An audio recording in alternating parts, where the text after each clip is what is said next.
शेष महेश विधि आगम निगम पुराण नेति नेति कही जा सुगुन करहि निरंतर गान। गोस्वामी तुलसीदास ने जब रामायण को अपनी प्रादेशिक भाषा अवधी में लिखा तो उन पर बहुत विवाद हुआ, परंतु गोस्वामी जी ने अपना फैसला नहीं बदला, क्योंकि उन्हें विश्वास था कि रामायण की कहानी आम इंसानों तक पहुंचनी चाहिए, ताकि उसमें जो कर्तव्य, त्याग और प्रेम के आदर्श दिखाए गए हैं, जो ह्यूमन बिहेवियर के लिए आइडियल हैं, उनसे एक आम इंसान भी अपने जीवन का मार्गदर्शन कर सके, उसे जिंदगी का सही रास्ता मिल सके। रामायण एक धार्मिक ग्रंथ के अलावा एक सांस्कृतिक दस्तावेज भी है, एक ऐसा कल्चरल डॉक्यूमेंट जो रंग, नस्ल, मुल्क और जाति की सीमाओं को पार करके एक आम इंसान के दिलों पर गहरा असर डालती है कि हर आदमी रोजमर्रा की जिंदगी में उसकी शिक्षा और तालीम से फायदा उठाती है। यही कारण है कि इस संसार की लगभग सभी भाषाओं में इसका अनुवाद हुआ। जर्मनी, फ्रांस, इंग्लैंड, रशिया,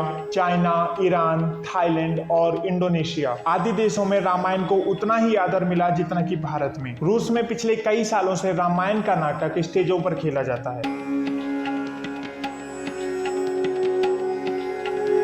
उधर इंडोनेशिया में रामायण वहां की लोक कथा, वहां के फ्लोक आर्ट का एक इंपॉर्टेंट सब्जेक्ट है। उसका कारण है कि भारत ने कभी भी दूसरों की सीमाओं को कब्जा करने के लिए अपनी फौजें नहीं भेजी। हमेशा भारत से गए शांति और दोस्ती के दूत, messenger of peace and love, जिन्होंने उनकी धरती पर नहीं बल्कि उनके दिलों पर कब्जा कर लिया। उन दूतों के साथ गई भारत के वीरों की कहानियां। उनके एपिक जैसे रामायण महाकाव्य का असर इतना गहरा था, इसका जिक्र करते हुए पंडित जवाहरलाल नेहरू ने अपनी बुक में फ्रांस के हिस्टोरियन इतिहासकार मिशेलेट के विचार को इस प्रकार दिखाया, जिसे जीवन की अनुभूतियों की प्यास हो वो इस महाकाव्य रूपी सरोवर के जल से अपनी प्यास बुझाए, जो सागर से भी विशाल है, जिसमें सूर्य का प्रकाश है, जिसमें निरंतर शांति एक अनंत मिठास तक है। सबसे पहले महर्षि वाल्मीकि ने संस्कृत में रामायण की रचना की। उसके बाद जब संस्कृत भाषा की बोलचाल नहीं रही तो कवियों और संतों ने समय समय पर अपने प्रदेश की भाषाओं में इसको लिखा। दक्षिण की भाषाओं में रंगनाथ रामायण तेलुगु भाषा में लिखी गई।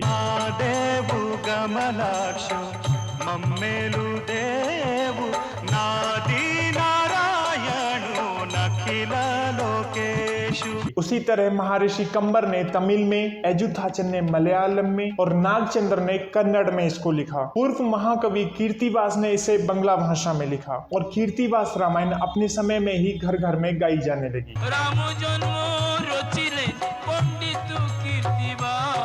जैसा कि मैंने आपको पहले ही कहा था, गोस्वामी तुलसीदास ने इसे अवधी में लिखा। सीताराम चरित अति पावन मधुर सरस अरु अति मन भावन।